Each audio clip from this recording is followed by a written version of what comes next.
Perempuan dari keluarga miskin itu berani menyentuh uang kita, tertawa. Selama 3 tahun pernikahan, Sinta hidup di rumah mertuanya, bekerja sebagai penerjemah, dan bahkan membantu menutupi biaya hidup. Namun, ibu mertuanya tidak pernah sekalipun mengakuinya sebagai menantu. Hari itu, 300 juta rupiah raib dari rekening ibu mertuanya. Tanpa bukti apapun, sang ibu mertua menjambak rambut menantunya yang tengah hamil 7 bulan. Di malam yang dingin di bulan Desember, ia diusir ke koridor apartemen hanya dengan sandal jepit.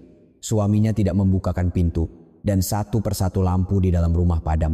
Sinta gemetar sendirian di atas lantai beton yang dingin. Saat itulah seorang satpam memberinya sebuah ponsel tua. Dengan tangan gemetar, ia menekan sebuah nomor. Ayah. Keluarga mertuanya tidak pernah membayangkan badai yang akan datang dari satu panggilan telepon itu. Mereka sama sekali tidak tahu siapa ayah dari menantu mereka.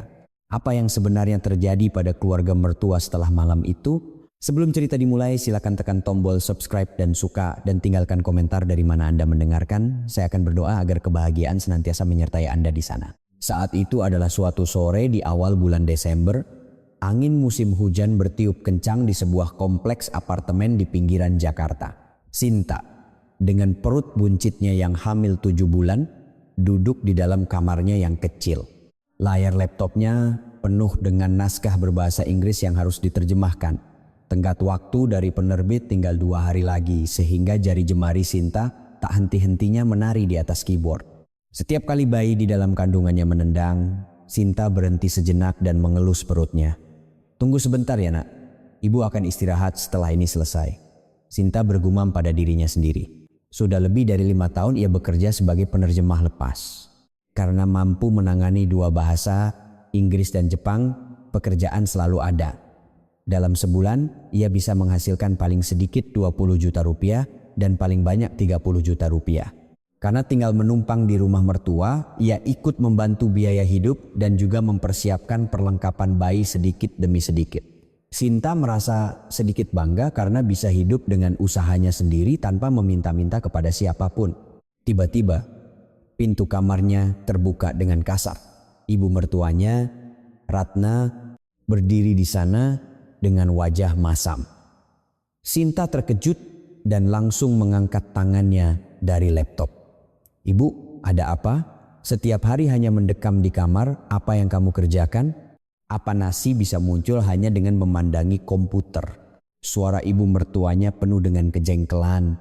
Sinta menahan napas dalam hati dan menjawab, tenggat waktu terjemahannya besok lusa bu, sebentar lagi selesai. Terjemahan apaan? Memangnya berapa banyak uang yang kamu hasilkan? Kalau hamil begitu terus-terusan di depan komputer, tidak baik untuk bayinya. Ibu mertuanya menggerutu sambil menutup pintu dan pergi. Bahu Sinta terkulai lemas, ibu mertuanya memang selalu begitu. Ia tidak suka Sinta bekerja, tapi dengan entengnya menerima uang biaya hidup yang diberikan Sinta. Sudah 3 tahun menikah, tetapi sikap dingin ibu mertuanya tidak pernah berubah sejak awal. Alasannya adalah karena keluarga Sinta tidak kaya. Kata-kata yang diucapkan ibu mertuanya saat pertemuan keluarga sebelum pernikahan masih terngiang di telinganya, Bagas kami sebenarnya agak terlalu baik untuknya. Tapi ya sudahlah, di zaman sekarang apa gunanya melihat bibit, bebet, dan bobot. Satu kalimat itu membuat Sinta langsung sadar akan posisinya. Namun karena ia mencintai Bagas suaminya, ia percaya bahwa dengan hidup rajin, ia akan bisa mendapatkan pengakuan. Menjelang malam, Sinta meregangkan punggungnya dan berjalan ke dapur. Ia hendak membantu menyiapkan makan malam. Namun, dari dapur terdengar suara-suara berbisik. Ibu mertuanya dan kakak iparnya, Dewi, sedang berbicara dengan kepala berdekatan. Bu, pinjamkan uang itu sedikit lagi. Cuma untuk melewati bulan ini saja. Diam. Nanti kalau menantuku dengar bagaimana? Sinta menghentikan langkahnya. Kakak iparnya Dewi sudah 3 tahun bercerai dan kembali tinggal di rumah orang tuanya. Sinta sering melihatnya datang dan berdiskusi sesuatu dengan ibu mertua, tetapi ia tidak tahu detailnya. Sinta berpura-pura tidak mendengar dan berbalik menuju ruang keluarga. Di sofa, ayah mertuanya, Hartono, sedang duduk menonton TV. Beliau selalu beralasan sakit diabetes dan hipertensi, sehingga tidak pernah ikut campur dalam urusan rumah tangga. Ayah, sudah makan malam? Sudah. Ayah mertuanya menjawab singkat tanpa mengalihkan pandangan dari TV. Sinta tidak melanjutkan percakapan dan menjauh. Di rumah ini tidak ada seorang pun yang berpihak padanya. Bahkan suaminya, Bagas, adalah orang yang menjadi sangat kecil di hadapan ibunya. Malam itu, Sinta menyelesaikan pekerjaan terjemahannya dan mengirim naskah melalui email. Rasa lega bercampur dengan kelelahan yang luar biasa. Ia berbisik kepada bayi di dalam kandungannya. Kirana, ibu bekerja keras untuk membeli susu formula untukmu. Meskipun belum tahu jenis kelaminnya, Sinta sudah menyiapkan nama untuk bayinya. Ia berharap anaknya tumbuh menjadi pribadi yang lurus dan benar. Beberapa hari kemudian sebuah insiden terjadi. Setelah makan malam, ibu mertuanya tiba-tiba masuk ke kamar tidur utama. Sesaat kemudian, jeritan tajam menggema di seluruh rumah. Uangnya hilang. Sinta terkejut dan menoleh ke arah kamar utama. Ibu mertuanya berlari keluar dengan wajah pucat. Di tangannya ada sebuah buku tabungan. 300 juta rupiah hilang. Padahal jelas-jelas ada di sini. Kakak iparnya, Dewi, berlari mendekat dan ayah mertuanya juga bangkit dengan perlahan. Bagas yang baru saja pulang kerja dan sedang melepas sepatu di depan pintu membeku. Bu, apa maksud ibu? Bagaimana bisa 300 juta hilang? Tanya Bagas panik. Ibu mertuanya menggoyangkan buku tabungan dan berteriak, ini uang darurat yang aku kumpulkan.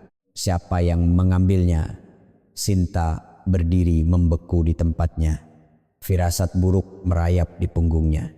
Mata ibu mertuanya perlahan menyapu ruang keluarga lalu berhenti tepat padanya. Tatapan itu dingin dan tajam. Seolah-olah ia sudah menentukan siapa pelakunya. Jantung Sinta mulai berdebar kencang. Meskipun tidak melakukan kesalahan apapun, di bawah tatapan itu, entah mengapa ia merasa seperti seorang pesakitan.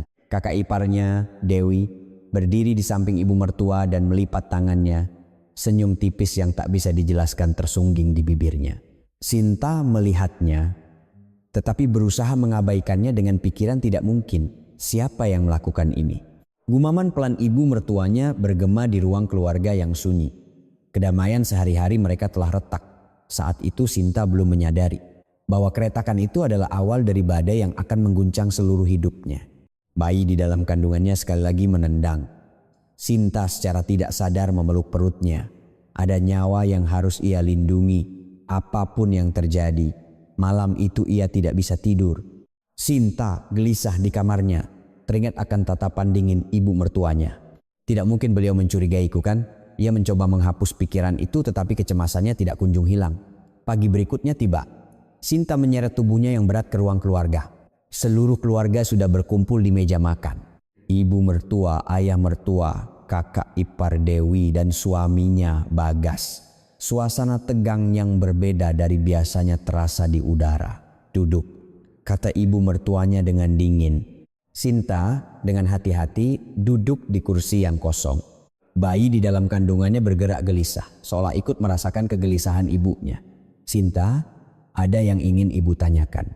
Suara ibu mertuanya rendah dan tegas. Sinta mengangkat kepalanya dan menatap ibu mertuanya. Iya bu, uang 300 juta itu kamu yang ambil, kan?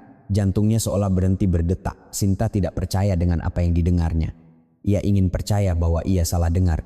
Ibu, apa maksud ibu? Saya tidak pernah menyentuh uang itu. Jangan bohong. Ibu mertuanya menggebrak meja. Bau Sinta tersentak. Di rumah ini memangnya ada berapa orang yang tahu di mana uang itu disimpan? Kalau bukan kamu, siapa lagi yang mengambilnya? Sinta menjawab dengan suara bergetar. Sungguh bukan saya, Bu. Saya bisa tunjukkan semua riwayat rekening saya. Saya hidup hanya dengan uang yang saya hasilkan sendiri. Saat itu, kakak iparnya, Dewi, menyela. Sambil melipat tangan, ia menatap sinis ke arah Sinta, kakak ipar. Tapi belakangan ini paket datang hampir setiap hari. Memangnya beli apa sebanyak itu? Sinta menatap Dewi. Paket itu adalah perlengkapan bayi, popok, baju bayi, dan lain-lain yang ia siapkan menjelang persalinan. Semuanya dibeli dengan uang hasil jerih payahnya menerjemahkan. Ya, itu perlengkapan bayi. Saya beli dengan uang saya sendiri. Uangmu sendiri. Memangnya berapa banyak yang kamu hasilkan? Sudut bibir Dewi menyeringai. Sinta membaca kejahatan dalam ekspresi itu. Kenapa kakak ipar bersikap seperti itu? Ia tidak bisa mengerti. Ibu mertuanya kembali membuka mulut. Kali ini dengan suara yang lebih tajam. Datang dari keluarga miskin, begitu melihat uang jadi serakah ya. Makanya kamu nekat mencuri kan? Mendengar itu mata Sinta berkaca-kaca. Keluarga miskin. Sejak sebelum menikah, ibu mertuanya selalu menyebut keluarga Sinta seperti itu. Memang benar ayahnya membesarkan Sinta sendirian sehingga mereka tidak hidup berkecukupan. Tapi itu tidak bisa menjadi bukti bahwa ia telah mencuri. Ibu, sungguh bukan saya. Tolong percaya pada saya. Sinta berkata dengan sungguh-sungguh. Air mata mengalir di pipinya. Dengan perut hamil seperti ini, haruskah ia berlutut? Pikiran itu bahkan terlintas di benaknya. Suaminya, Bagas, akhirnya angkat bicara. Bu, tenang dulu. Mari kita cari tahu pelan-pelan. Tidak mungkin Sinta melakukannya. Sinta menatap suaminya. Tolong bela aku, mohonnya melalui tatapan mata. Namun, ibu mertuanya memotong ucapan Bagas. Kamu diam saja. Kamu pasti akan membela istrimu kan? Bukan begitu, Bu. Bagas tidak melanjutkan kalimatnya. Lalu ia menundukkan kepalanya. Angin dingin berhembus di dada Sinta. Suaminya tidak membelanya. Di hadapan ibunya, ia adalah orang yang tidak bisa berkata apa-apa. Ayah mertuanya, Hartono, hanya menghela napas dari sofa.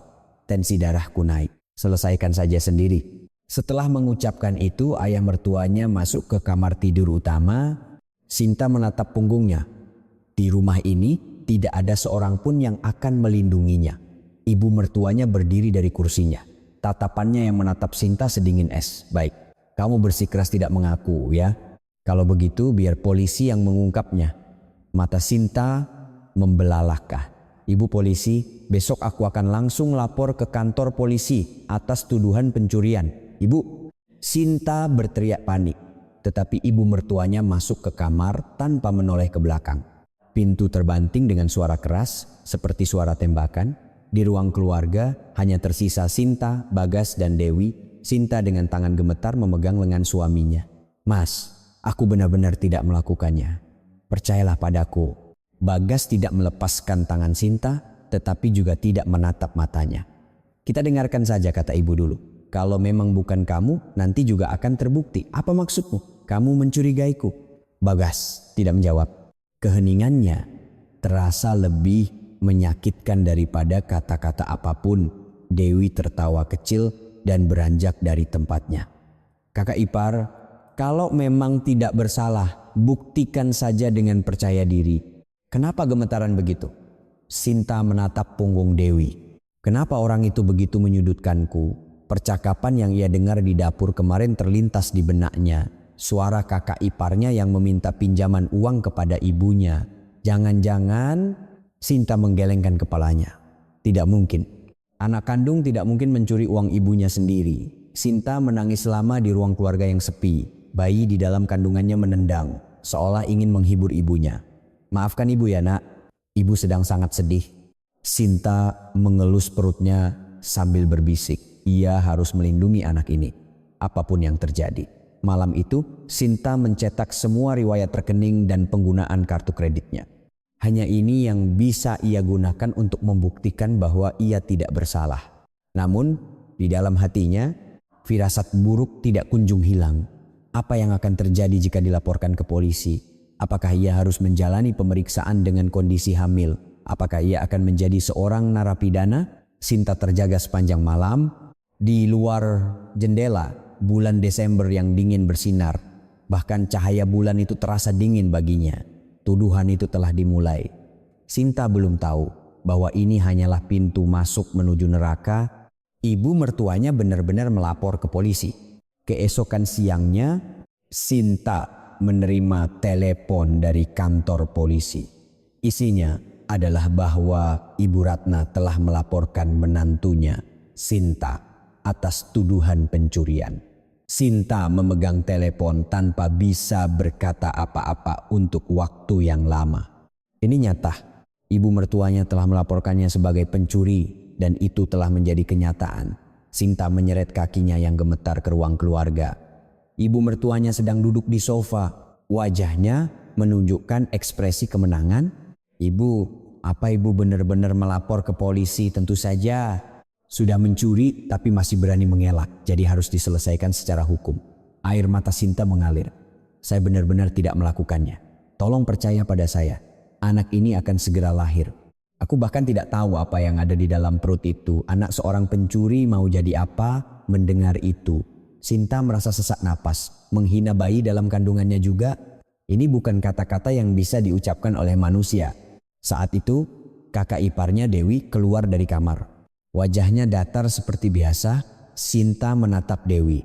Orang ini mungkin tahu kebenarannya. Mungkin dialah pelakunya. Tapi tidak ada bukti. "Kakak, saya benar-benar tidak melakukannya." "Kakak juga tahu kan?" Dewi mengangkat bahu. "Aku tidak tahu apa-apa. Kalau memang kakak ipar tidak melakukannya, nanti juga akan terbukti." Sikap acuh tak acuhnya membuat Sinta merinding. Orang ini sepertinya menikmati saat Sinta dicurigai. Malam tiba, suaminya Bagas pulang kerja. Sinta memohon padanya, "Mas, ibu benar-benar lapor polisi." "Aku harus bagaimana?" Ekspresi Bagas tampak rumit, tapi ia tidak memeluk istrinya. "Nanti kalau diperiksa juga akan terbukti. Kalau kamu tidak melakukannya, kamu akan dibebaskan dari tuduhan." "Itu yang kamu katakan sekarang?" "Aku istrimu. Kenapa kamu tidak membela aku?" Bagas menghela napas.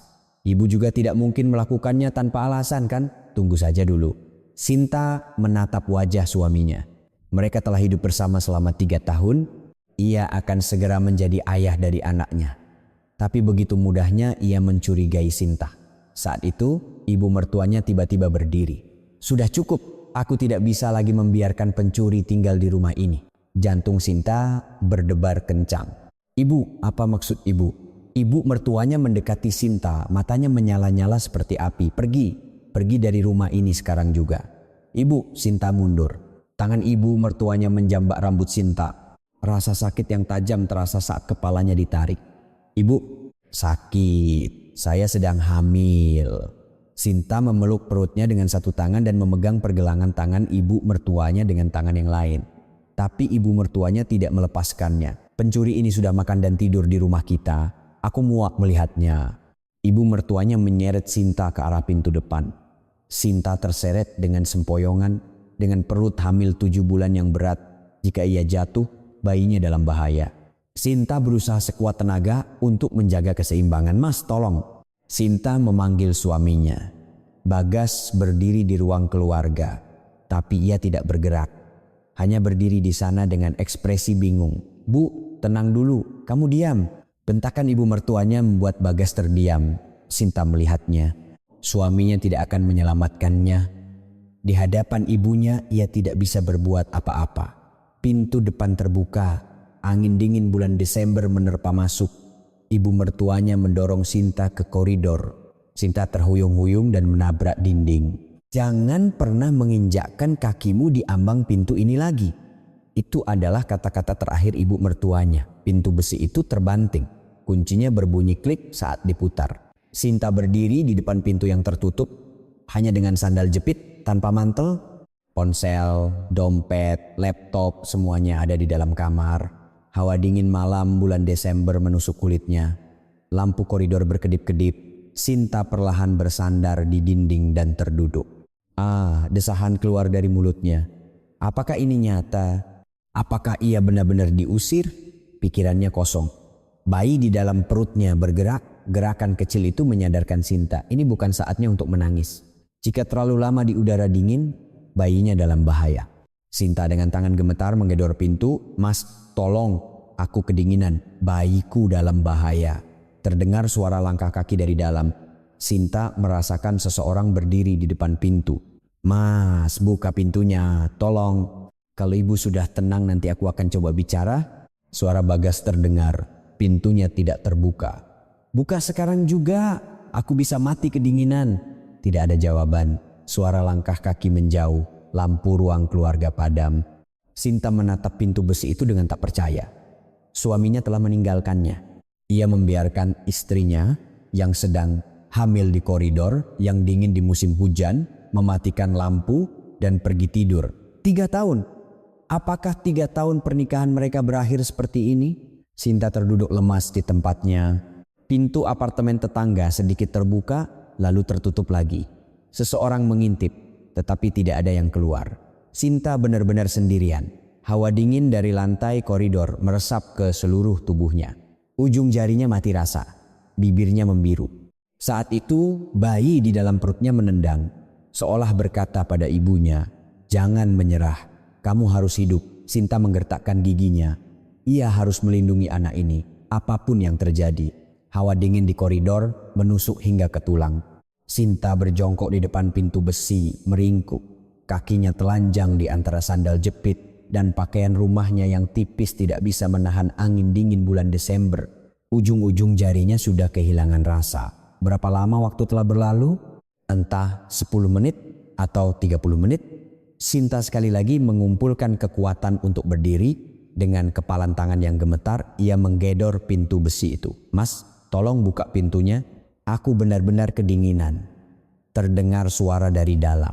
Suara langkah kaki seseorang mendekati pintu. Secercah harapan muncul di hati Sinta. "Mas, ini aku. Tolong buka pintunya." Suara Bagas terdengar dari balik pintu. "Sinta, ibu sedang sangat marah." "Tunggu sebentar ya, nanti aku coba bicarakan." "Bukan sebentar lagi. Buka sekarang. Aku bisa kena hipotermia. Bayinya dalam bahaya." Suara Sinta bergetar, entah karena kedinginan atau karena putus asa. Saat itu suara tajam ibu mertuanya terdengar dari ruang keluarga. "Bagas, jangan dengarkan dia. Dia itu pencuri. Tapi Bu, di luar sangat dingin. Kalau dingin, suruh saja dia tidur di tempat lain. Dia tidak boleh masuk ke rumah kita." Sinta mendengar percakapan itu dari balik pintu. Hatinya hancur berkeping-keping. Kemarahan ibu mertuanya sudah ia duga, tetapi fakta bahwa suaminya bahkan tidak mau berjuang untuknya terasa lebih menyakitkan. "Mas, tolong percaya padaku sekali ini saja. Aku benar-benar tidak mengambil uang itu." Terdengar suara helaan napas dari balik pintu. Suara Bagas terdengar lirih. "Sinta, maaf. Kalau ibu sudah tenang, aku pasti akan bicara padanya. Sabar sebentar ya." "Sabar sebentar katamu? Di luar suhu hampir 0 derajat. Aku hamil 7 bulan. Sinta menggedor-gedor pintu. Telapak tangannya terasa beku. Tetapi suara langkah kaki Bagas semakin menjauh. "Mas, Bagas." Tidak ada jawaban. Sinta menyandarkan keningnya di pintu besi. Rasa dingin logam menyentuh kulitnya. Air mata mengalir di pipinya. Bahkan air mata itu cepat mendingin di udara yang dingin. Sesaat kemudian suara lain terdengar dari dalam. Itu kakak iparnya Dewi. Kakak ipar masih di situ. Sinta mengangkat kepalanya. Cahaya lampu merembes dari celah pintu. "Kakak, tolong buka pintunya. Kumohon." "Aduh, kakak ipar ini. Kalau memang tidak bersalah, buktikan saja di kantor polisi. Kenapa heboh begini?" Suara Dewi terdengar mengejek. Mendengar suara itu, Sinta merinding. Orang ini menikmati saat ia diusir. Seolah sudah lama menunggu saat ini. "Kakak, jangan-jangan." Saat Sinta hendak mengatakan sesuatu, Dewi memotongnya. "Jangan-jangan apa? Mau menuduhku? Lucu sekali. Aku ini anak kandung di rumah ini. Kakak ipar itu orang lain." Satu kalimat itu menusuk hatinya seperti pisau. Orang lain. Selama 3 tahun tinggal di rumah ini, Sinta tetaplah orang lain. Sebanyak apapun ia membantu biaya hidup, mengerjakan pekerjaan rumah, dan tersenyum manis, fakta itu tidak akan berubah. Suara langkah kaki Dewi menjauh. Sekali lagi keheningan menyelimuti. Sinta mencoba peruntungan terakhirnya dan memanggil ayah mertuanya. "Ayah, ayah, ini Sinta." Ia menunggu lama, tetapi tidak ada jawaban. Suara samar ibu mertuanya terdengar dari dalam. "Ayahmu sudah minum obat tensi dan tidur. Jangan dibangunkan." Katanya ayah mertuanya sudah tidur. Atau mungkin ia sadar tetapi memilih untuk mengabaikannya. Seperti biasanya. Setiap kali ada konflik, ia selalu menghindar dengan berkata, "Selesaikan saja sendiri." Lampu ruang keluarga padam. Cahaya yang tadi merembes dari celah pintu pun menghilang. Kini di koridor hanya tersisa lampu yang berkedip-kedip. Sinta menatap pintu besi itu dengan tak percaya. Ia benar-benar telah ditinggalkan. Suaminya, ayah mertuanya, tidak ada yang mau membukakan pintu untuknya. Saat itu, pintu apartemen tetangga sedikit terbuka. Sinta menoleh. Dari celah pintu, terlihat wajah seorang wanita parubaya. Tetangga satu lantai, mereka pernah beberapa kali bertegur sapa, "Maaf Bu." Begitu Sinta membuka mulut, pintu itu tertutup. Terdengar suara kunci diputar. Sinta menatap pintu itu dengan hampa. Tetangga pun tidak mau menolong. Seorang wanita hamil gemetaran di koridor di tengah malam yang dingin, tetapi tidak ada yang turun tangan. Dunia seolah telah meninggalkannya. Sinta terduduk di tempatnya, memeluk lututnya dan meringkuk. Ia menggertakkan giginya, tetapi tubuhnya tidak berhenti gemetar. Ia teringat hari pernikahannya. Hari itu Bagas memegang tangannya dan berkata, "Mulai sekarang aku akan melindungimu seumur hidupku." Ia percaya pada kata-kata itu. Sungguh-sungguh percaya. Ia juga teringat matahari terbit yang mereka lihat bersama di tempat bulan madu. Bagas memeluknya dan berkata, "Kita akan punya anak dan hidup bahagia." Ia juga percaya pada kata-kata itu. Saat tahu ia hamil, Bagas menangis bahagia. "Aku akan jadi ayah yang baik, jangan khawatir." Ia juga percaya pada kata-kata itu, pada air mata itu. Tapi sekarang orang itu ada di balik pintu besi, mematikan lampu dan pergi tidur. Ia berbaring di bawah selimut sementara istrinya yang hamil membeku di koridor yang dingin 3 tahun. Apakah 3 tahun pernikahan mereka semua adalah kebohongan? Sinta menangis tanpa suara. Jika ia bersuara, rasanya akan semakin dingin. Hanya air mata yang mengalir deras. Bayi di dalam perutnya bergerak. Sinta dengan tangan gemetar memeluk perutnya. Ia bisa merasakan tendangan bayinya. Gerakan kecil itu membawa Sinta kembali ke dunia nyata. "Kirana, maafkan ibu, ibu sedang sangat terpuruk." Sinta mengelus perutnya sambil berbisik. Meskipun belum tahu jenis kelaminnya, ia sudah memanggilnya dengan nama Kirana. "Tapi ibu pasti akan melindungimu. Demi kamu, ibu akan bertahan." Sinta menggertakkan giginya. Ia tidak boleh pingsan di sini. Ia harus melindungi anak ini, apapun yang terjadi. Namun, tubuhnya semakin tidak mau mendengarkan. Ujung jari tangan dan kakinya kehilangan rasa. Bibirnya membiru. Ia bisa merasakan kesadarannya mulai kabur. Jika terus seperti ini, akan sangat berbahaya. Ia harus pergi ke suatu tempat, tapi ia tidak punya ponsel, tidak punya dompet. Dengan sendal jepit di tengah malam yang dingin, mau kemana? Sinta bersandar di dinding dan perlahan berdiri, kakinya tidak bertenaga. Ia berjalan sempoyongan menuju ujung koridor. Ia berpikir mungkin akan sedikit lebih hangat jika naik lift. 1 langkah, lalu 1 langkah lagi. Sinta berjalan sambil berpegangan pada dinding. Perutnya terasa berat, kakinya gemetar. Pandangannya kabur, sedikit lagi, sedikit lagi. Sinta bergumam sambil berjalan. Jarak ke lift hanya sekitar 10 langkah, tetapi terasa sangat jauh. Saat itulah sebuah cahaya muncul dari ujung koridor. Seseorang datang membawa senter. "Siapa di situ?" Terdengar suara rendah yang penuh kekhawatiran. Sinta mengangkat kepalanya, pandangannya kabur sehingga ia tidak bisa melihat wajahnya dengan jelas. "Tolong." Sinta mengucapkan satu kata itu dan kesadarannya mulai memudar. Lututnya lemas dan tubuhnya condong ke depan. "Loh, ibu hamil!" Terdengar teriakan panik. Lengan seseorang menopang Sinta. Kehangatan menjalar. Dalam kehangatan itu, Sinta berpegangan pada sisa-sisa kesadarannya. Bayi di dalam perutnya sekali lagi menendang. Seolah berkata pada ibunya, "Ini belum berakhir. Kamu harus bertahan." Sinta menggertakkan giginya. Benar, ini belum berakhir. Malam itu memang seperti neraka, tetapi bahkan dalam kegelapan ada cahaya. Seseorang sedang memegang tangannya. Tubuhnya yang hendak jatuh berhasil menjaga keseimbangan. Dengan pandangan kabur, Sinta menatap orang yang menopangnya. Seorang pria parubaya berseragam satpam. Ia memegang senter di satu tangan dan memegang bahu Sinta dengan kuat di tangan lainnya. "Mbak, sadar Mbak, jangan di sini." Suara satpam itu bergema di telinganya. Sinta mencoba menggerakkan bibirnya, tetapi suaranya tidak keluar. Seluruh tubuhnya membeku. Satpam itu, Pak Budi, sudah 15 tahun bekerja di apartemen ini. Saat sedang patroli malam, ia melihat seseorang sempoyongan di koridor. Awalnya ia mengira orang mabuk. Tetapi saat mendekat, ternyata seorang wanita muda yang sedang hamil, hanya mengenakan sandal jepit dan pakaian rumah tipis, wajahnya pucat pasi. "Ayo," Ke pos satpam dulu. Di sini bisa mati kedinginan. Pak Budi memapah Sinta dan berjalan perlahan. Tubuh Sinta sangat dingin. Bibirnya keunguan dan ujung jarinya memutih. Mereka turun ke lantai 1 dengan lift. Saat pintu pos satpam terbuka, udara hangat menyambut mereka. Pak Budi mendudukkan Sinta di kursi dan segera mendekatkan pemanas listrik. Tunggu sebentar ya, saya ambilkan selimut. Pak Budi mengambil selimut dari sudut ruangan dan menyelimuti bahu Sinta. Selimut itu sudah tua, tetapi tebal. Sinta membenamkan dirinya dalam kehangatan itu. Perlahan, inderanya mulai kembali. Mbak, sebenarnya ada apa? Kenapa malam-malam begini di koridor dengan pakaian seperti itu? Tanya Pak Budi dengan tatapan khawatir. Sinta mencoba menjawab tetapi bibirnya bergetar sehingga kata-katanya tidak keluar dengan jelas. Diusir dari rumah mertua.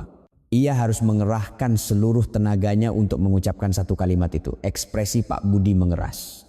Mengusir menantu yang sedang hamil di tengah malam yang dingin, ia menggelengkan kepala, tak percaya. Ya ampun, kok bisa ada kejadian seperti itu? Keluarga Mbak, tidak ada yang bisa dihubungi. Sinta mengangguk. Ayah. Ia harus menghubungi ayahnya. Tapi ia tidak punya ponsel. Tertinggal di rumah mertua. Boleh saya pinjam teleponnya Pak? Tanpa ragu Pak Budi memberikan ponselnya. Ini Mbak, pelan-pelan saja. Sinta menerima ponsel itu dengan tangan gemetar. Papan angka di layar terlihat kabur. Ujung jarinya mati rasa sehingga sulit menekan tombol. Ia menekan nomor ayahnya. Nomor itu satu-satunya yang ia hafal. Nada sambung berbunyi. 1 kali, 2 kali, 3 kali. Halo? Suara ayahnya yang rendah dan tegas terdengar. Seketika itu juga air mata Sinta tumpah. Semua yang ia tahan runtuh seketika. Ayah, hanya itu yang bisa diucapkan Sinta. Isak tangisnya pecah. Tenggorokannya tercekat, tak bisa berkata-kata. Dari seberang telepon, suara ayahnya menjadi panik. Sinta, Sinta kamu kenapa, ada apa? Ayah, aku sekarang. Sambil menangis, Sinta menceritakan situasinya dengan terbata-bata. Dituduh mencuri oleh ibu mertua, dilaporkan ke polisi, dijambak dan diseret keluar, lalu diusir. Ditinggalkan di koridor dengan sandal jepit tanpa ponsel dan dompet. Ditemukan oleh seorang satpam dan sekarang berada di pos satpam. Ayahnya mendengarkan dengan tenang sampai akhir. Lalu ia bertanya singkat, alamatnya? Sinta menatap Pak Budi. Pak Budi memberitahukan alamatnya. Sinta menyampaikannya kepada ayahnya. Baik, jangan kemana-mana. Ayah sampai dalam 20 menit. Suara ayahnya tenang, tetapi di dalamnya terkandung tekad yang kuat. Telepon terputus. Sinta memeluk ponsel itu di dadanya dan menangis. Pak Budi menyodorkan segelas air hangat. Minum ini dulu Mbak, biar badannya hangat. Sinta menerima gelas kertas itu dengan tangan gemetar. Air hangat mengalir ke tenggorokannya. Perutnya yang beku terasa sedikit lebih baik. Terima kasih Pak. Terima kasih banyak, Sinta berkata dengan tulus. Jika bukan karena Pak Budi, ia tidak tahu akan jadi apa. Mungkin ia sudah pingsan di koridor. Bayinya pun bisa dalam bahaya. Tidak apa-apa Mbak, sudah tugas saya. Pak Budi menolak pujian itu, tetapi matanya penuh kekhawatiran. Tapi Mbak, bayi di kandungan tidak apa-apa, sebaiknya ke rumah sakit kan? Sinta mengelus perutnya. Ia bisa merasakan bayinya bergerak, masih hidup, masih bertahan. Bayinya bergerak Pak, sepertinya tidak apa-apa. Namun di dalam hatinya kecemasan tidak hilang. Setelah terpapar udara dingin begitu lama, apakah benar-benar tidak apa-apa? Bagaimana jika terjadi kontraksi dini? Sinta memeluk perutnya dan berdoa dalam hati. Semoga selamat, semoga. Tepat 18 menit kemudian pintu pos satpam terbuka. Seorang pria berjas hitam masuk. Pradana Adi Wijaya, ayah Sinta. Di usianya yang ke-57, punggungnya masih tegap dan tatapannya tajam. Namun saat melihat putrinya, tatapan itu goyah. Sinta, ayahnya melangkah mendekat. Sinta mencoba berdiri dari kursi, tetapi kakinya lemas dan ia terhuyung-huyung. Ayahnya dengan cepat mendekat dan memeluk putrinya. Ayah. Sinta membenamkan wajahnya di dada ayahnya dan menangis. Menangis seperti anak kecil. Aroma familiar tercium dari jas ayahnya. Aroma yang sudah ia kenal sejak kecil. Mencium aroma itu, semua ketegangannya hilang. Sudah, ayah sudah datang. Ayahnya menepuk-nepuk punggung putrinya dan berkata dengan lembut, Satu kalimat itu membuat Sinta menangis lebih keras. Ia pikir ia telah ditinggalkan. Ia pikir ia sendirian di dunia ini. Ternyata tidak. Ia punya ayah, keluarga yang sesungguhnya. Pradana memeluk putrinya sambil menatap Pak Budi. Terima kasih banyak telah menyelamatkan putri saya. Pak Budi mengulurkan tangan. Bukan apa-apa Pak, sudah menjadi kewajiban saya. Tidak, saya tidak akan melupakan kebaikan Bapak. Pradana menundukkan kepalanya dengan tulus. Pimpinan salah satu dari 5 firma hukum terbesar di Indonesia itu membungkuk kepada seorang satpam. Pak Budi merasa bingung sekaligus terharu. Pradana memapa putrinya keluar dari pos satpam. Di luar, sebuah sedan hitam sudah menunggu. Sopir membukakan pintu ke rumah sakit. Perintah singkat Pradana membuat mobil itu melaju. Sinta duduk di samping ayahnya menatap keluar jendela. Apartemen mertuanya semakin menjauh. Ia telah tinggal di sana selama 3 tahun. Meskipun tidak bahagia, ia menganggapnya sebagai sebuah keluarga. Sekarang, ia tidak akan pernah kembali lagi.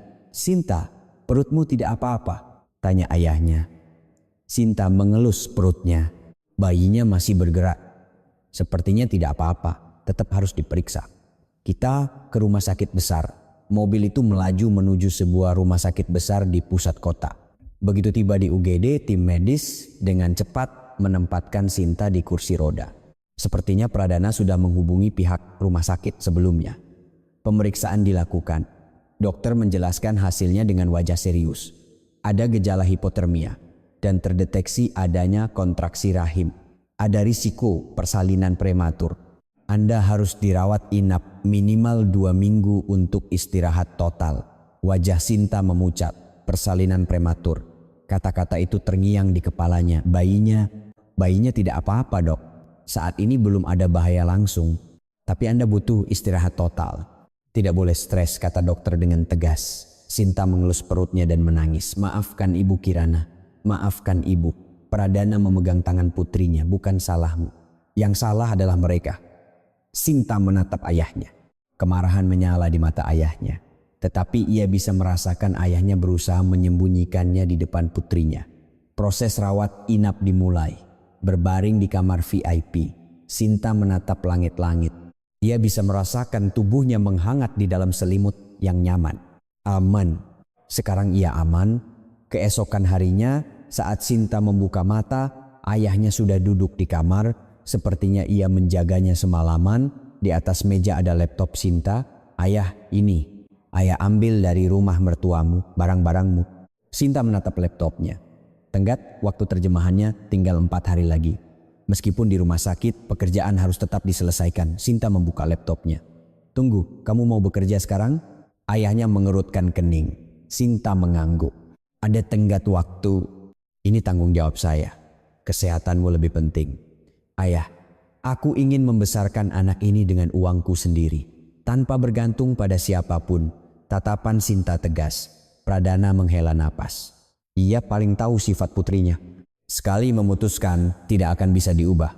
Baiklah, tapi jangan terlalu memaksakan diri. Sinta tersenyum. Beruntung ia punya ayah. Di dunia ini ada satu orang yang percaya padanya. Dan itu adalah kekuatan terbesar baginya saat ini. Bayi di dalam perutnya bergerak. Sinta mengelus perutnya. Kirana, ibu pasti akan melindungimu. Kita berdua akan hidup dengan baik. Cahaya matahari musim hujan masuk melalui jendela. Malam yang gelap telah berlalu dan pagi akhirnya tiba. Hari ketiga dirawat inap. Sinta bersandar di tempat tidur rumah sakit, menyelesaikan pekerjaan terjemahannya di laptop. Meskipun tenggat waktu tinggal sehari lagi, untungnya sisa pekerjaan tidak banyak. Dokter telah menyuruhnya untuk istirahat total, tetapi Sinta tidak bisa melepaskan pekerjaannya. Ini adalah tanggung jawabnya. Pintu terbuka dan ayahnya masuk. Di tangannya ada sebuah amplop coklat. Wajah ayahnya terlihat lebih tegas dari biasanya. Sinta, kita perlu bicara. Sinta menutup laptopnya dan menatap ayahnya. Ayahnya duduk di kursi dan meletakkan amplop itu di atas meja. Ini apa ya? Surat gugatan. Ayah sudah menggugat ibu mertuamu atas tuduhan penganiayaan dan laporan palsu. Mata Sinta membelalak. Ia sudah menduganya, tetapi saat menjadi kenyataan, hatinya terasa campur aduk.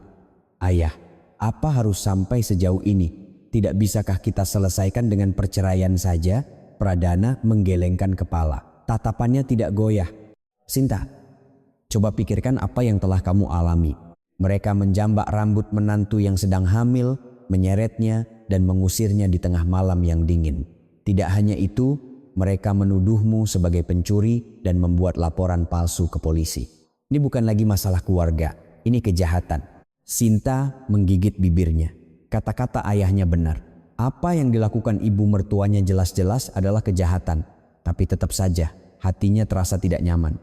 Tapi mereka pernah menjadi keluargaku. Keluarga? Orang yang meninggalkanmu di koridor dan mengunci pintu itu kamu sebut keluarga? Suara ayahnya meninggi. Sinta menundukkan kepalanya. Ayahnya menghela napas dan menurunkan suaranya. Sinta, meskipun kamu memaafkan, hukum tidak akan memaafkan. Dan ini bukan hanya masalahmu. Bayi di dalam kandunganmu juga korban. Demi anak itu, orang yang bersalah harus menerima hukuman. Sinta mengelus perutnya. Ia bisa merasakan bayinya menendang.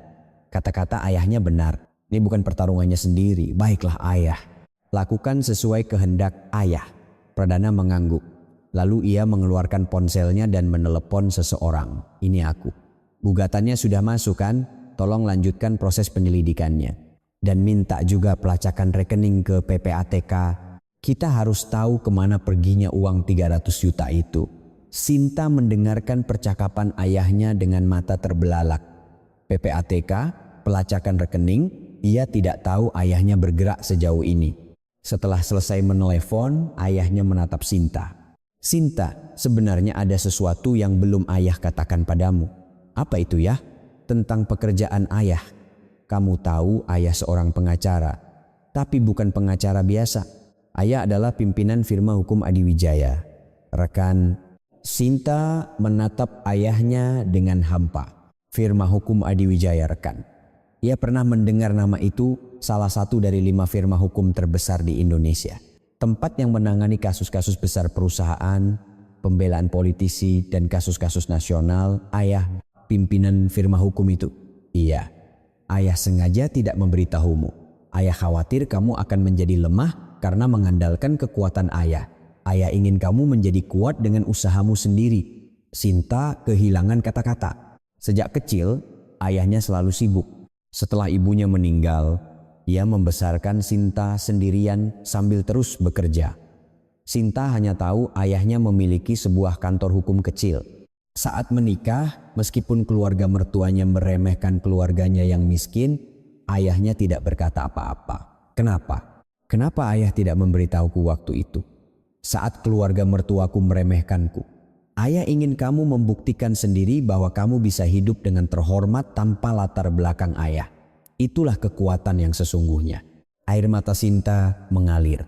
Ayahnya memang selalu seperti itu, selalu mengawasi dari jauh. Tetapi saat dibutuhkan, ia adalah orang pertama yang datang. Tapi sekarang berbeda. Kamu dalam bahaya, jadi ayah harus turun tangan. Pradana memegang tangan putrinya. Jangan khawatir, ayah akan menyelesaikan semuanya. Kamu hanya perlu fokus melahirkan bayimu dengan selamat. Beberapa hari kemudian, sebuah surat somasi tiba di rumah mertua.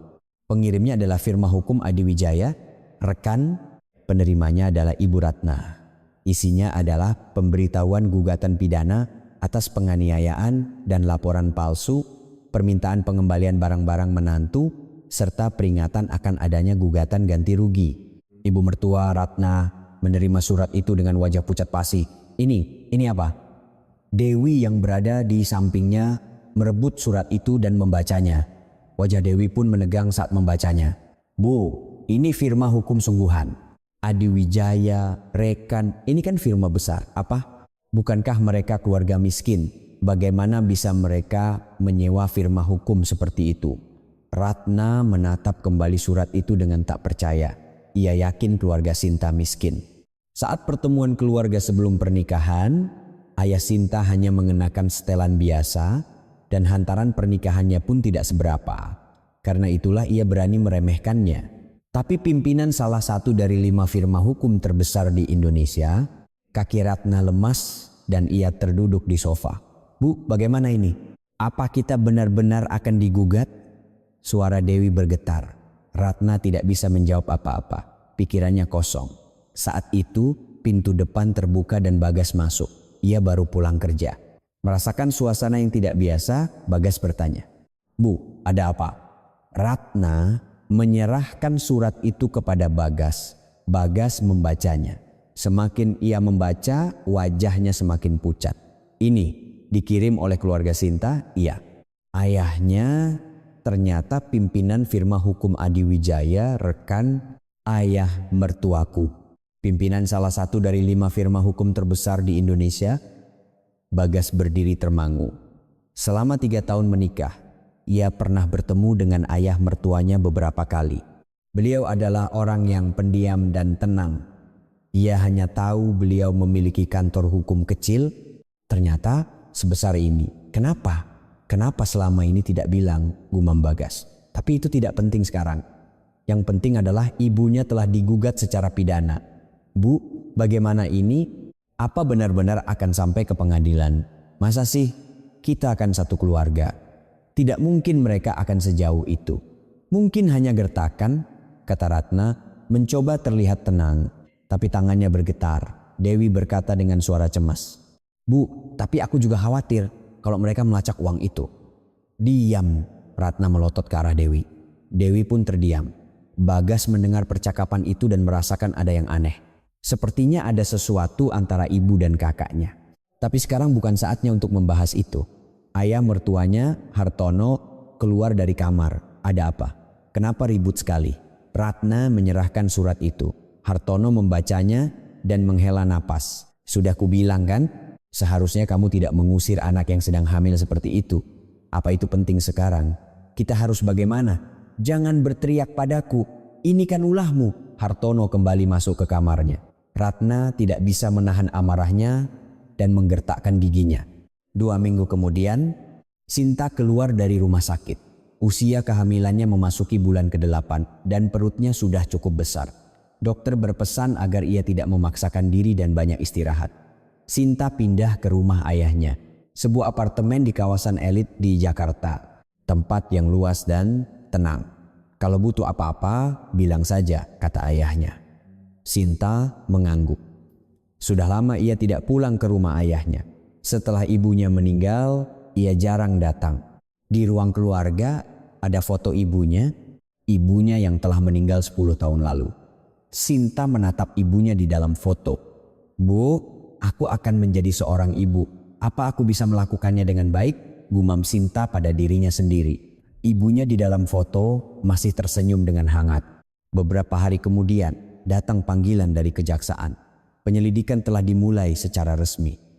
Mereka mengatakan bahwa mereka sedang melacak rekening keluarga mertua melalui PPATK dan hasilnya akan segera keluar. Sinta menatap keluar jendela dengan perasaan campur aduk.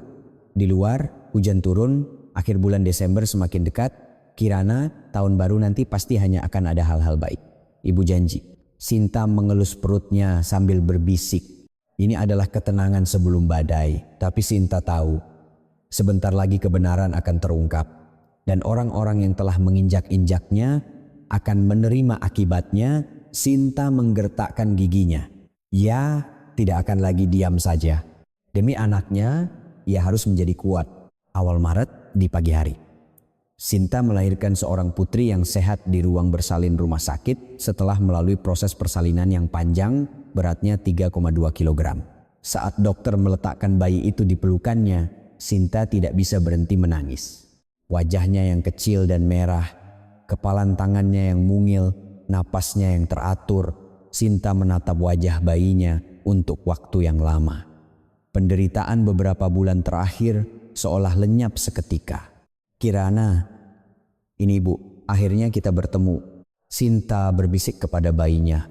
Bayi itu seolah mengerti suara ibunya, menggerakkan mulutnya yang mungil. Ayahnya, Pradana, yang menunggu di luar ruang bersalin, masuk. Saat melihat cucunya, ekspresinya yang kaku melembut.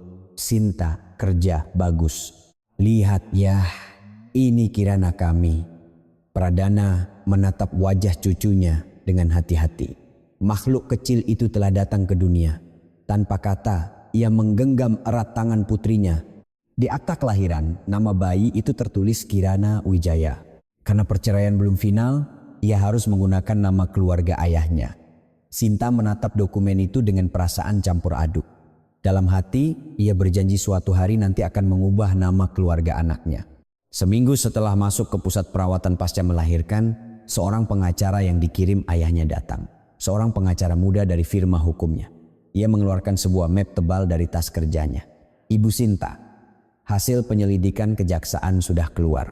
Sinta menatap pengacara itu sambil menggendong bayinya, jantungnya mulai berdebar kencang. Langsung ke intinya saja, yang mengambil uang 300 juta itu adalah kakak ipar Anda, Dewi Wijaya. Sinta menahan napas. Ia sudah menduganya, tetapi saat dikonfirmasi, kepalanya terasa kosong. Ini hasil pelacakan rekening melalui PPATK. Pengacara itu membuka dokumen. Di sana, riwayat transaksi keuangan Dewi tertulis dengan rapi. Dewi Wijaya, sejak bercerai 3 tahun lalu, terjerat judi online ilegal. Total utangnya mencapai 2 miliar rupiah. Selama ini, ia menggelapkan uang keluarga untuk membayar utang. Dan 300 juta kali ini juga dipastikan digunakan untuk membayar utang judi. Sinta menatap dokumen itu. Angka-angka seolah menari di depan matanya. 2 miliar, 300 juta. Untuk membayar utang itu, kakak iparnya tega menuduh adik iparnya sendiri. Dan ada bukti yang lebih mengejutkan. Pengacara itu mengeluarkan dokumen lain. Sebuah tangkapan layar pesan singkat dari ponsel. Ini adalah pesan yang dikirim oleh Ibu Ratna kepada putrinya, Dewi. Tanggalnya adalah malam hari saat uang itu diketahui hilang. Sinta menerima dokumen itu dengan tangan gemetar. Di sana tertulis, Dewi jangan khawatir, salahkan saja pada si Sinta. Menantu itu dari keluarga miskin, tidak akan ada yang percaya padanya. Tangan Sinta bergetar hebat, ia membacanya berulang kali, setiap hurufnya terasa seperti paku yang menancap di hatinya.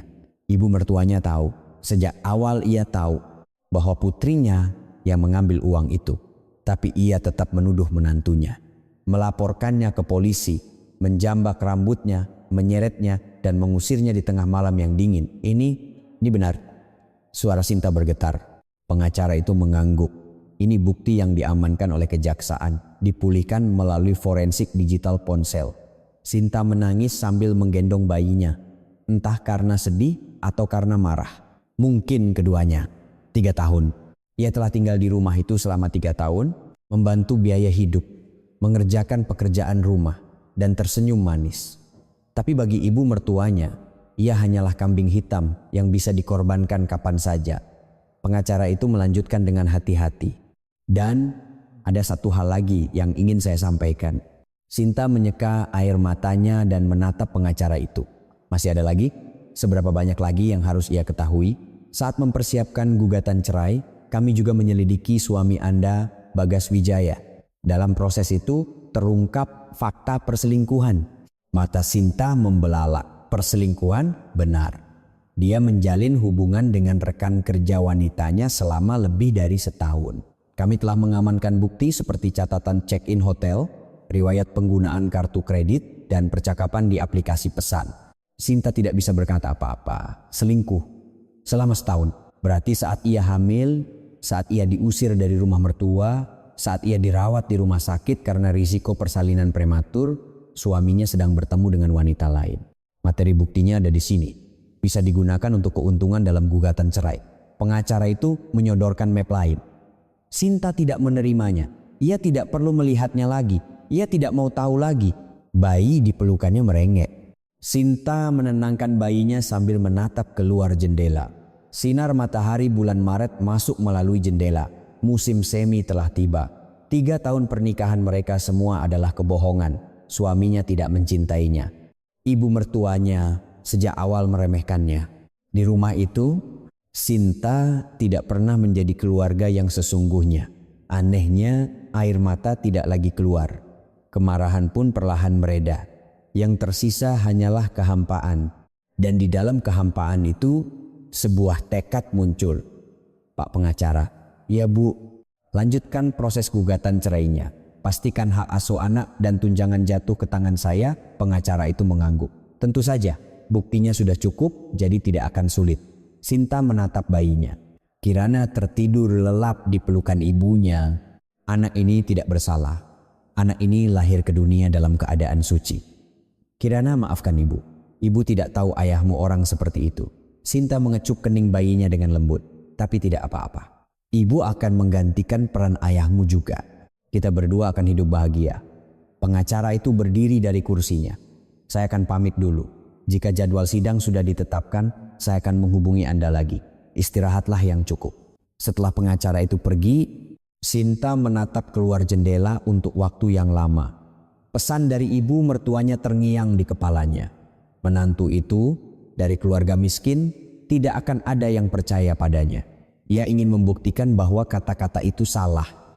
Tidak, ia tidak perlu membuktikannya. Kebenaran sudah terungkap. Pintu terbuka dan ayahnya masuk. Melihat ayahnya, tangis Sinta pecah. Ia mencoba menahannya, tetapi tidak bisa. Ayah, Pradana mendekati putrinya dan merangkul bahunya. Ayah sudah dengar dari pengacara. Ibu mertuaku tahu, ya, sejak awal. Tapi dia tetap. Sinta tidak bisa melanjutkan kata-katanya. Pradana menepuk-nepuk punggung putrinya tanpa berkata apa-apa. Setelah menangis cukup lama, Sinta akhirnya tenang. Ayahnya berkata dengan pelan, "Sinta, sekarang apa yang ingin kamu lakukan?" Sinta menatap bayi di pelukannya. Lalu ia menjawab dengan perlahan, "Aku ingin melangkah maju demi anak ini. Aku tidak mau terjebak di masa lalu." Pradana mengangguk, "Benar. Orang yang bersalah akan dihukum oleh hukum. Kamu hiduplah dengan caramu sendiri." Sinta menyeka air matanya dan tersenyum. Lukanya belum sembuh, mungkin akan butuh waktu lama. Tapi sekarang ia merasa bisa melangkah maju. Di luar, angin musim semi berhembus. Seperti musim dingin yang berlalu dan musim semi yang datang, musim baru dalam kehidupan Sinta pun dimulai. Bayinya, Kirana, membuka mata. Matanya yang jernih menatap ibunya. Sinta memeluk bayinya dengan erat. "Kirana, mari kita mulai dari awal." Bersama ibu, suatu malam di bulan Juni, Sinta sedang menyusui Kirana di ruang keluarga rumah ayahnya. Bayinya yang berusia 3 bulan itu montok dan sehat. Sinta menyentuh pipi bayinya dengan jarinya dan tersenyum. Saat itu ayahnya masuk ke ruang keluarga. Di tangannya ada sebuah dokumen. "Sinta, kita perlu bicara." Sinta meletakkan bayinya di box dan menatap ayahnya. Wajah ayahnya serius. Ada telepon dari kejaksaan. "Tuntutan terhadap ibu mertua dan kakak iparmu sudah dikonfirmasi. Tanggal sidang juga sudah ditetapkan." Sinta mengangguk. Ini sudah ia duga. Dan satu lagi, pihak kejaksaan bertanya sesuatu. "Apa itu ya?" "Apakah kamu bersedia mempublikasikan kasus ini ke media untuk meningkatkan kesadaran agar tidak ada korban serupa?" Sinta terdiam sejenak. Publikasi media, itu artinya ceritanya akan diketahui oleh dunia. Ini bukan hal yang memalukan, tetapi juga bukan keputusan yang mudah. Itu pilihanmu. Kalau kamu tidak mau, tidak apa-apa, tidak ada yang memaksa. Sinta menatap Kirana yang tertidur di boxnya. Jika anak ini tumbuh besar dan mengetahui apa yang dialami ibunya, bagaimana perasaannya? Jika ibunya hanya diam dan menyembunyikan ketidakadilan yang dialaminya, apa yang bisa ia katakan pada anaknya? "Aku mau ya," suara Sinta tegas. "Mungkin ada orang lain yang mengalami hal yang sama. Jika ceritaku bisa membantu seseorang, tidak ada alasan untuk malu." Pradana menatap putrinya. Ada getaran halus di sudut matanya. "Baiklah, ayah akan lakukan sesuai keinginanmu." Beberapa hari kemudian, berita itu disiarkan di berita utama jam 9 malam. Pembawa berita membacakan naskah dengan wajah serius. Seorang ibu mertua yang menganiaya menantunya yang sedang hamil 7 bulan dan mengusirnya di tengah malam yang dingin telah dituntut oleh kejaksaan. Pihak korban setuju untuk mempublikasikan kasus ini untuk mencegah korban serupa. Layar menampilkan bagian luar apartemen mertua, tentu saja nomor unitnya disamarkan, tetapi orang yang tahu pasti bisa mengenalinya. Korban dituduh mencuri 300 juta rupiah oleh ibu mertuanya dan dilaporkan ke polisi. Namun, hasil penyelidikan menunjukkan bahwa pelaku sebenarnya adalah kakak ipar korban. Ibu mertua diketahui telah menuduh menantunya meskipun mengetahui kejahatan putrinya. Pembawa berita berhenti sejenak lalu melanjutkan. Sementara itu, Ayah korban diketahui merupakan pimpinan firma hukum besar, Adiwijaya, rekan, yang mengejutkan publik. Saat itu, di ruang keluarga rumah mertua, Ratna sedang menonton TV. Saat apartemennya muncul di layar, remote TV jatuh dari tangannya. Jantungnya berdebar kencang. Seluruh tubuhnya seolah membeku. Ini ia tidak bisa berkata-kata. Berita terus berlanjut di TV. Perbuatannya sedang disiarkan ke seluruh negeri. Saat itu, bel pintu berbunyi dengan gila. Ding dong, ding dong, ding dong. Ratna terkejut dan menatap ke arah pintu. Di layar intercom terlihat wajah-wajah pria sangar. Dewi Wijaya tinggal di sini kan? Buka pintunya. Pintu digedor-gedor dengan keras. Suaranya menggema di seluruh apartemen. Bayar utang 2 miliar. Kalau kabur, habis kau. Kaki Ratna lemas dan ia terduduk di sofa. Para penagih utang. Mereka datang untuk menagih utang judi Dewi. Dari dalam kamar, Dewi keluar dengan wajah pucat. Bu, bagaimana ini? Itu utangku. Bagaimana apanya? Aku harus bagaimana? Teriak Ratna. Tapi Dewi tidak punya uang. Semuanya sudah habis untuk judi. Suara gedoran pintu semakin keras. Pintu tetangga terbuka dan orang-orang mengintip. Terdengar suara bisik-bisik. Itu rumah yang diberitakan. Ya ampun, mengusir menantu yang sedang hamil. Seram sekali. Ternyata kita tinggal di sebelah orang seperti itu. Ratna mendengar suara-suara itu dan pandangannya menjadi gelap. Mulai keesokan harinya, kehidupan Ratna berubah menjadi neraka. Saat berbelanja di supermarket, orang-orang berbisik. Ada juga yang menunjuk-nunjuk secara terang-terangan. Saat mengantre di kasir, seseorang di belakangnya berkata, "Itu kan orangnya yang diberita." Ya, ibu mertua yang menganiaya menantunya. Ratna meninggalkan barang belanjaannya dan lari keluar dari supermarket. Wajahnya terasa panas. Seumur hidupnya, ia selalu menjaga citra. Dihina oleh orang lain lebih buruk daripada mati. Tapi sekarang, kemanapun ia pergi, ia selalu dihina. Ia mencoba menelepon teman lamanya, ingin berkeluh kesah. "Halo, ini aku, Ratna." "Oh Ratna, maaf, aku sedang sibuk." Tut, tut, tut. Telepon terputus. Ia mencoba menelepon teman lainnya. Tidak diangkat. Teman yang lain bahkan sudah memblokir nomornya. Mereka adalah teman-teman yang sudah ia kenal selama lebih dari 30 tahun. Teman arisan, teman jalan-jalan. Teman-teman seperti itu tiba-tiba memunggunginya. Ratna duduk di sofa ruang keluarga, menatap langit-langit dengan hampa. Apakah ini nyata? Bagaimana bisa jadi seperti ini? Saat itu, Bagas berada di ujung tanduk di kantornya. Sehari setelah berita itu disiarkan, suasana menjadi aneh. Rekan-rekannya berbisik-bisik. Mereka tidak mau menatap matanya. Saat makan siang, ia sering ditinggal sendirian. Seminggu kemudian, manajer tim memanggilnya. "Bagas, ada yang ingin saya bicarakan." Bagas berjalan ke meja manajernya dengan firasat buruk. Wajah manajernya kaku. "Kamu harus keluar dari proyek baru ini." "Apa? Kenapa Pak? Bukankah saya yang akan menanganinya?" "Ada telepon dari klien. Mereka bilang akan jadi masalah kalau Bagas ada di proyek ini." Bagas kehilangan kata-kata. Klien meminta agar ia dikeluarkan. Jelas sekali mereka sudah melihat beritanya. "Pak, saya tidak melakukan kesalahan apapun. Saya tahu. Tapi mau bagaimana lagi? Perusahaan juga punya posisi." Manajernya menghindari tatapannya. Bagas berdiri di sana, mengepalkan tinjunya. Sejak saat itu Bagas diperlakukan seperti hantu di kantor. Ia tidak diundang rapat, disingkirkan dari tugas-tugas penting. Tidak ada yang mau duduk bersamanya di kantin. Akhirnya, sebulan kemudian, Bagas mengajukan surat pengunduran diri. "Akan kami proses sebagai pengunduran diri sukarela, agar tidak merusak CV-mu," kata manajer HRD. Bagas hanya bisa mengangguk, langkahnya terasa berat saat keluar dari perusahaan. Ia telah bekerja di sana selama hampir 10 tahun. Ia tidak pernah menyangka akan berakhir seperti ini. Dan masalah yang lebih besar datang. Surat peringatan penyitaan datang ke apartemen mertua. Ratna membuka dokumen itu dengan tangan gemetar. Di sana tertulis, "Pemberitahuan penyitaan karena tunggakan cicilan KPR selama 6 bulan. "Apa ini? Tunggakan cicilan?" Ratna menatap Hartono. Hartono menunduk dan menjawab, "Cicilannya tidak terbayar karena dipakai untuk membayar utang Dewi selama 6 bulan. Pandangan Ratna menjadi gelap. Utang Dewi. Untuk membayar utang itu mereka telah menggadaikan rumah. Tapi sekarang cicilan gadai itu pun tidak terbayar dan rumah mereka akan disita. Lalu kita mau tinggal di mana? Kita hanya punya rumah ini. Suara Ratna bergetar. Hartono tidak menjawab apa-apa. Mereka telah tinggal di rumah itu selama 40 tahun. Membesarkan anak-anak. Menyambut tamu penuh dengan kenangan. Rumah itu akan jatuh ke tangan orang lain. Ratna terduduk di tempatnya dan menangis. Sinta mendengar kabar itu dari pengacaranya. Bahwa ibu mertuanya diabaikan oleh tetangga. Bahwa Bagas dipecat dari pekerjaannya. Bahwa apartemen mertuanya terancam disita.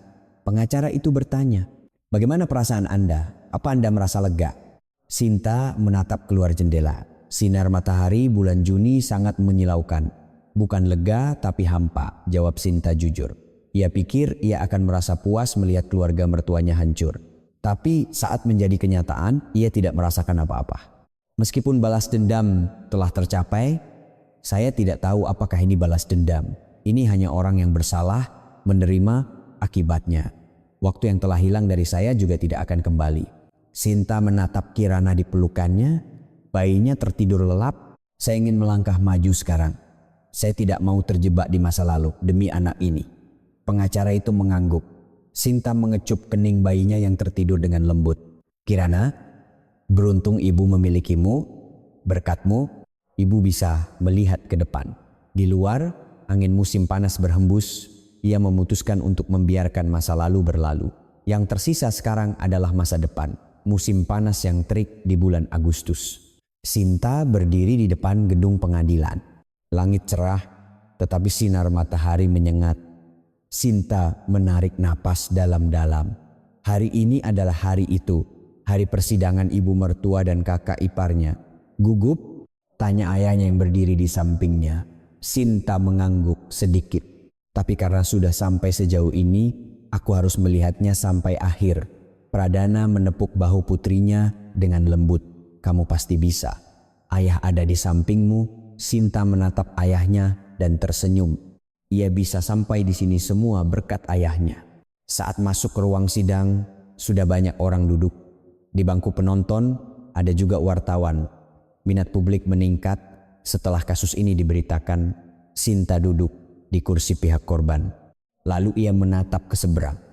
Di kursi terdakwa, ibu mertua Ratna dan kakak ipar Dewi duduk berdampingan. Keduanya tampak kuyu. Rambut Ratna memutih dan wajahnya penuh keriput. Keangkuhan yang ia tunjukkan saat mengusir menantunya 8 bulan lalu telah lenyap. Dewi duduk dengan kepala tertunduk. Dulu ia yang mengejek Sinta dengan berkata, "Kalau tidak bersalah, buktikan saja dengan percaya diri."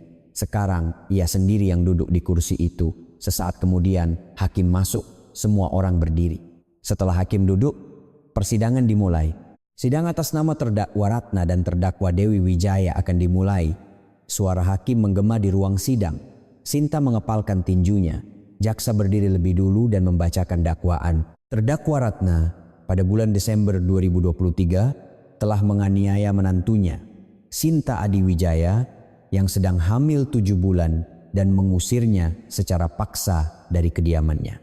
Selain itu, terdakwa mengetahui fakta bahwa putrinya Dewi Wijaya telah menggelapkan uang sebesar 300 juta rupiah, namun tetap menuduh menantunya dan membuat laporan palsu ke polisi.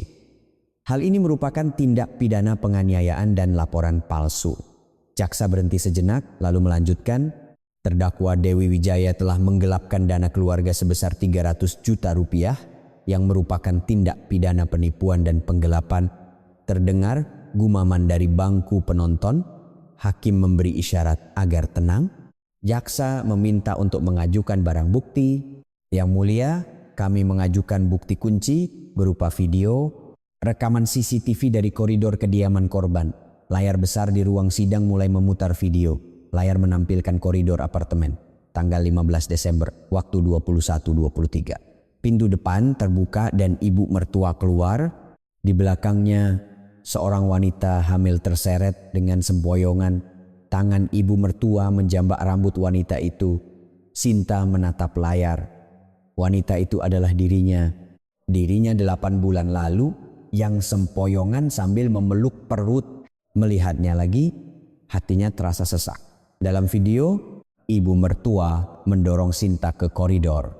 Sinta menabrak dinding dan terhuyung-huyung, lalu pintu besi tertutup. Sinta berlutut dan terduduk di depan pintu yang tertutup. Video berakhir. Ruang sidang menjadi sunyi. Terdengar desahan dari bangku penonton. Seseorang terdengar terisak. Jaksa mengajukan bukti berikutnya. Berikutnya adalah pesan singkat yang dikirim oleh terdakwa Ratna kepada terdakwa Dewi Wijaya. Dipulihkan melalui forensik digital ponsel. Isi pesan muncul di layar. Dewi, jangan khawatir. Salahkan saja pada si Sinta. Menantu itu dari keluarga miskin. Tidak akan ada yang percaya padanya. Bangku penonton kembali riuh. Suara jepretan kamera wartawan terdengar bertubi-tubi. Sinta menatap kembali pesan itu. Rasa kaget saat pertama kali melihatnya telah hilang, tetapi hatinya masih terasa perih. Sejak awal, ibu mertuanya memang berniat menjadikannya kambing hitam.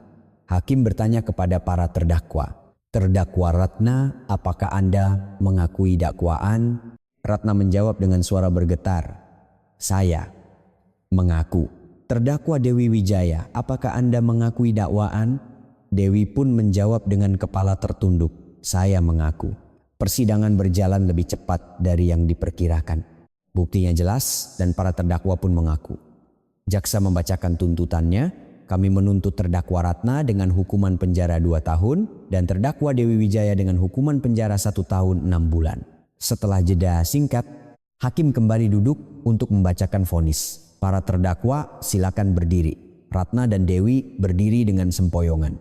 Wajah keduanya pucat. Hakim mulai berbicara. Terdakwa Ratna, Anda telah menganiaya menantu Anda yang sedang hamil 7 bulan dan mengusirnya dari kediaman di tengah malam yang dingin. Akibatnya, korban harus dirawat di rumah sakit karena hipotermia dan risiko persalinan prematur. Selain itu, Anda mengetahui fakta penggelapan yang dilakukan putri Anda, namun tetap menuduh menantu Anda dan membuat laporan palsu. Ini adalah tindakan kriminal yang jelas.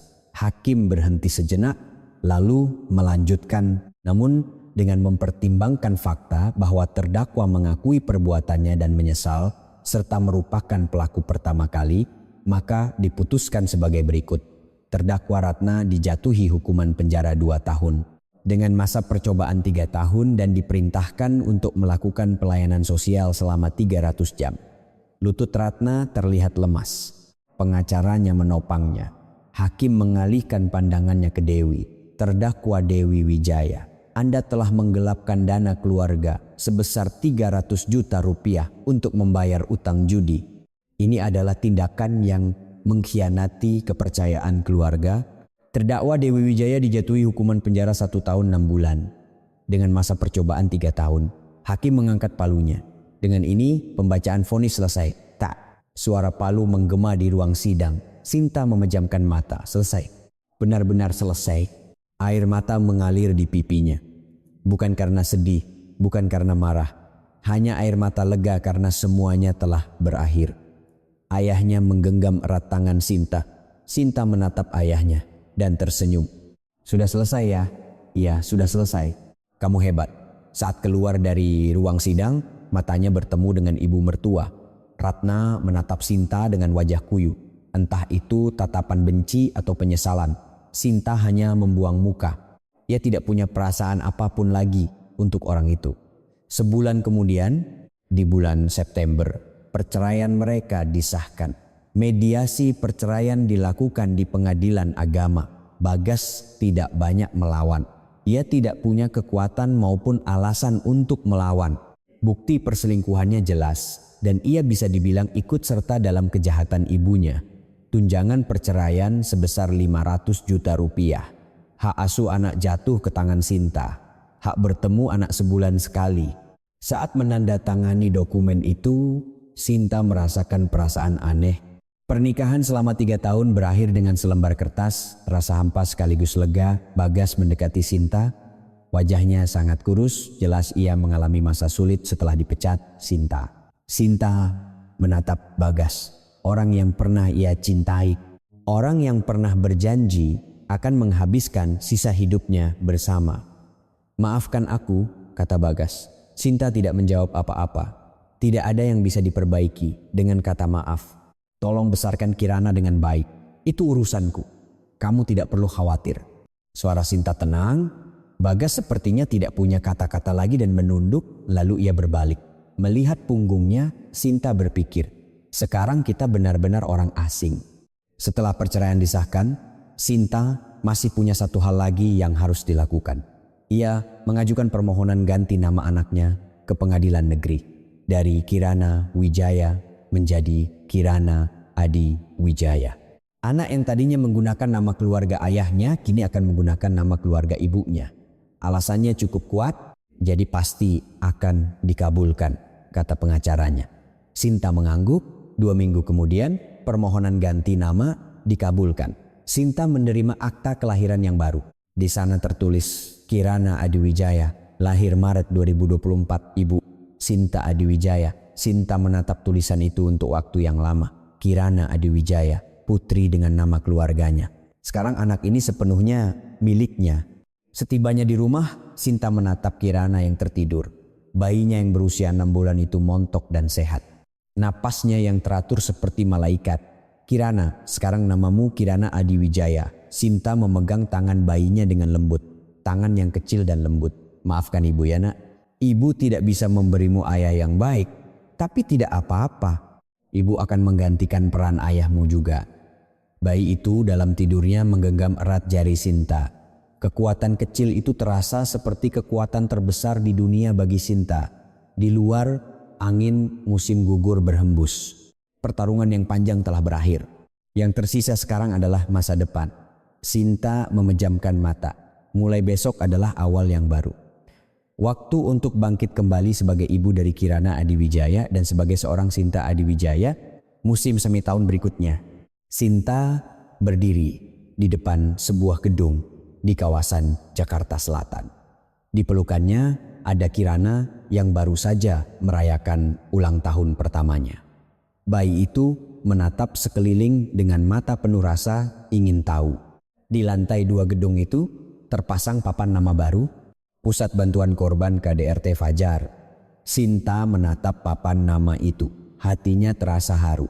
Setahun yang lalu, ia tidak pernah membayangkan ini. Dirinya yang gemetaran dan hampir pingsan di koridor di tengah malam yang dingin, kini membuka pusat bantuan untuk orang-orang yang mengalami nasib serupa. Fajar, nama yang bagus, kata ayahnya yang berdiri di sampingnya. Sinta tersenyum. Katanya, saat malam paling gelap, Fajar akan datang. Aku ingin tempat ini menjadi seperti Fajar bagi mereka yang sedang mengalami masa sulit. Pradana menatap putrinya. Setahun yang lalu putrinya menangis di tempat tidur rumah sakit. Kini ia berdiri dengan begitu gagah. Sebagai seorang ayah tidak ada momen yang lebih membanggakan dari ini. Kamu pasti bisa. Ayah percaya padamu. Terima kasih ayah. Aku bisa sampai di sini semua berkat ayah.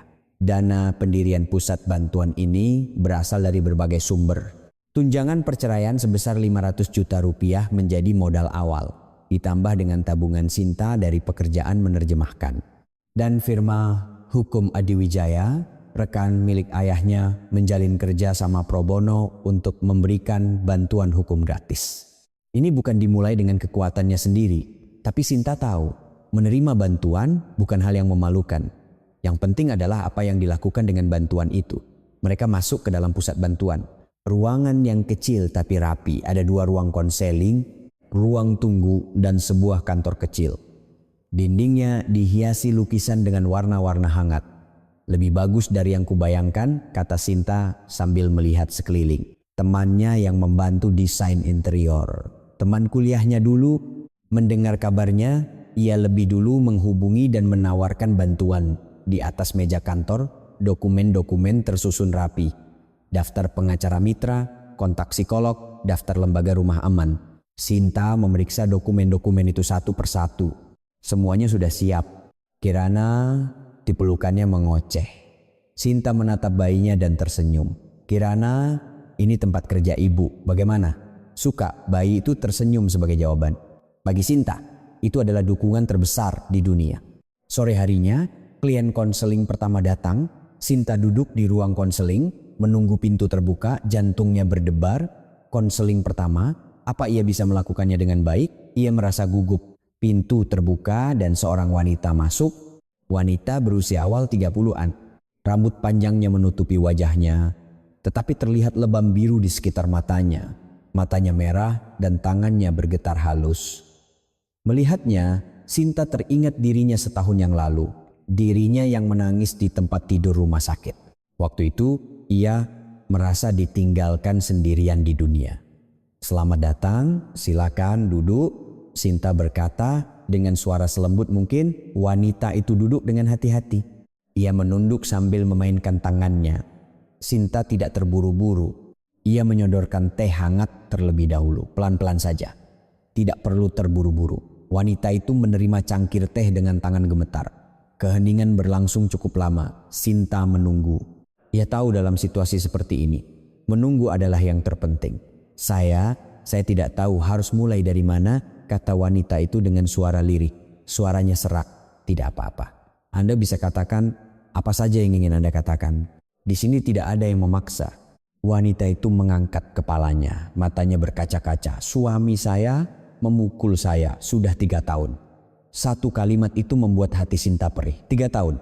Selama itu betapa takutnya dia, betapa kesepiannya dia. Saya tidak pernah bilang pada siapapun. Karena malu, karena aib. Saya pikir mungkin ada yang salah dengan saya. Air mata wanita itu mengalir. Sinta menyodorkan tisu. Anda tidak salah. Itu bukan salah Anda, Sinta berkata dengan tegas. Wanita itu menatap Sinta. Benarkah? Iya, benar. Tidak ada seorang pun yang pantas dipukul. Anda tidak melakukan kesalahan apapun. Bibir wanita itu bergetar dan tangis yang ia tahan pun pecah. Sinta menunggu dalam diam sampai tangisnya reda. Setelah cukup lama, wanita itu menyeka air matanya dan bertanya, Ibu kepala pusat, bagaimana ibu bisa melakukan pekerjaan ini? Sinta berpikir sejenak. Lalu ia menjawab dengan jujur. Saya juga pernah mengalaminya. Mata wanita itu membelalak. Iya, setahun yang lalu. Saat sedang hamil, saya dipukul dan diusir oleh ibu mertua. Di tengah malam yang dingin, hanya dengan sandal jepit. Sinta bercerita dengan tenang. Kenangan setahun lalu masih menyakitkan, tetapi sekarang ia bisa menceritakannya. Saat itu, saya benar-benar berpikir dunia sudah berakhir. Saya pikir tidak akan ada yang menolong saya, tapi ternyata tidak. Ada orang-orang yang menolong, berkat mereka saya bisa sampai di sini. Wanita itu menatap Sinta. Tatapannya berbeda. Di matanya yang tadinya penuh keputusasaan, kini ada secercah cahaya. Karena itu, saya juga ingin menolong. Menolong mereka yang mengalami kesulitan seperti saya ingin memberitahu mereka bahwa mereka tidak sendirian. Sinta memegang tangan wanita itu dengan lembut. Anda juga bisa. Kami akan bantu di sini. Konsultasi hukum, terapi psikologis, rujukan ke rumah aman, semuanya bisa kami bantu. Anda tidak perlu berjuang sendirian. Air mata wanita itu kembali mengalir, tapi kali ini berbeda. Bukan air mata putus asa, melainkan air mata harapan. Terima kasih banyak. Wanita itu menunduk. Sinta menepuk bahu wanita itu dengan lembut.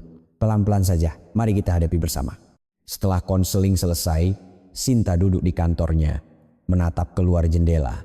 Sinar matahari musim semi masuk. Bunga sakura berguguran ditiup angin. Di sampingnya, Kirana mengoceh. Sinta menggendong bayinya. Kirana yang sudah berusia setahun terasa cukup berat. Tapi berat itu adalah kebahagiaan bagi Sinta. Kirana, hari ini ibu melakukan konseling pertama. Gugup, tapi sepertinya berjalan lancar. Bayi itu tersenyum seolah mengerti kata-kata ibunya. Dan dengan tangan mungilnya, ia menyentuh pipi ibunya. Sinta memegang tangan bayinya. Tangan yang kecil dan lembut. Tangan kecil inilah yang membuatnya bangkit. Karena anak ini, ia bisa bertahan. Terima kasih Kirana, berkatmu ibu bisa sampai di sini. Pintu terbuka dan ayahnya masuk. Di tangannya ada sebuah pot bunga. Di pot kecil itu bunga kuning mekar. Hadiah pembukaan. Sepertinya bagus diletakkan di kantor. Sinta menerima pot bunga itu. Bunga kuning itu bersinar terkena sinar matahari. Cantik. Terima kasih ayah. Pradana menatap putri dan cucunya. Ada getaran halus di sudut matanya. Ibumu pasti akan sangat senang jika masih hidup. Jika ia melihat putrinya tumbuh dengan begitu hebat, Sinta mengangguk. Ibunya yang telah meninggal 10 tahun lalu. Ia rindu ibunya. Ia ingin menunjukkan Kirana pada ibunya. Ia ingin menunjukkan pusat bantuan ini pada ibunya. Ibu pasti melihat dari suatu tempat. Pasti. Angin musim semi berhembus dari luar jendela. Kelopak bunga sakura terbang melewati jendela. Seolah ibunya mengirimkan salam. Sinta menggendong Kirana dan berdiri di dekat jendela. Di luar, orang-orang berlalu lalang. Orang-orang yang menjalani hidup mereka masing-masing. Di antara mereka, pasti ada yang sedang mengalami masa sulit. Ada yang merasa sendirian. Sinta ingin mengulurkan tangan kepada orang-orang seperti itu. Ia ingin membalas bantuan yang pernah ia terima. Itulah alasan Sinta mendirikan pusat bantuan ini. Kirana, mari kita hidup dengan semangat, dengan gagah sebagai seorang ibu. Bayinya menjawab dengan ocehan. Sinta tersenyum. Luka masa lalu belum sepenuhnya sembuh. Mungkin akan menjadi bekas luka seumur hidup. Tapi sekarang ia tidak lagi malu dengan bekas luka itu. Karena bekas luka itulah ia bisa memahami orang-orang dengan penderitaan yang sama. Hari ini ia hidup bukan sebagai putri seseorang, bukan sebagai istri seseorang, tetapi sebagai seorang Sinta Adiwijaya yang utuh. Dan sebagai ibu dari Kirana Adiwijaya, sebagai kepala pusat bantuan Fajar, ia memulai hari yang baru. Sinar matahari musim semi masuk melalui jendela. Musim dingin yang panjang telah berlalu dan musim semi akhirnya tiba. Jika cerita hari ini meninggalkan getaran kecil di hati Anda, silakan mampir lagi ke sini sesekali. Jika Anda punya waktu, tinggalkan satu baris kalimat hangat untuk tokoh utama dalam cerita ini. Perasaan itu mungkin akan membantu seseorang untuk bertahan esok hari. Saya dengan tulus mendukung hari ini dan esok Anda. Terima kasih.